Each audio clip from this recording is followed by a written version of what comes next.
Muhammad, when he leaves Mecca, he was persecuted in Mecca because he kept antagonizing them, making fun of their gods. And that's vitally important to emphasize. And so he started it. Yeah, they persecuted him. As long as he wasn't mocking their gods, they didn't have a problem with them. And that's in the Muslim sources. It's only because he kept ridiculing their gods and just insulting and degrading their religious beliefs. I'm pointing that out because that's what Muslims say that no one's supposed to do about Islam. But that's exactly what Muhammad did. So if he's the moral example, you should always criticize other people's religions.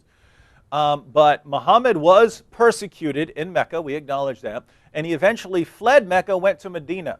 Now, once he's in Medina, how much do the Meccans care about him? They don't even think about him. They don't even mention him. They don't even lose sleep over him anymore. The troublemaker is gone. We can get some sleep now, right? Life is back to normal. And Muhammad, now that he was in a different city, he had the opportunity to live in peace without conflict and just couldn't do it. What does he do? He starts robbing the Meccan caravans. And interestingly, they keep failing, right? They keep trying to launch raids against the Meccan caravans. So if you get in mind, Mecca is kind of in the middle of nowhere. They don't have a lot of natural resources, so they have to get things through trade. They have to get what they need through trade. So people would invest in the caravan trade, trading supplies along different trade routes. And Muhammad is starting to attack the caravans, rob them. Exactly. And this is dangerous because if you invest everything your family has in order to get something back, and Muhammad robs it along the way, you starve. You starve to death. So this was, let's say it, this is terrorism, right? He's trying to terrorize you. You don't know if your livelihood is safe any longer. And so Muhammad tries over and over again to rob the caravans. He keeps failing until he eventually has a successful raid. What happened there? And that happens during one of the forbidden months of fighting. And it's mentioned in chapter 2, verse 217 of the Quran.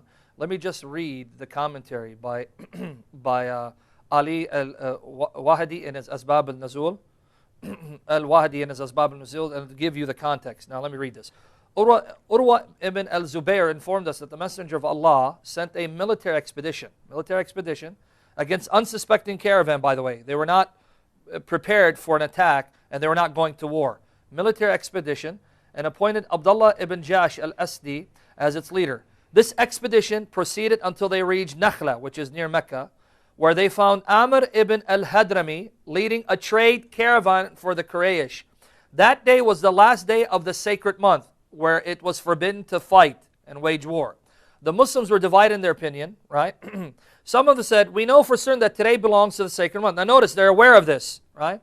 We are aware of the view that you should for certain, that today belongs to the sacred month. We are aware of you that you should not violate it because of greed. Notice, don't do it because you're greedy. This is going to start problems. It's a sacred month.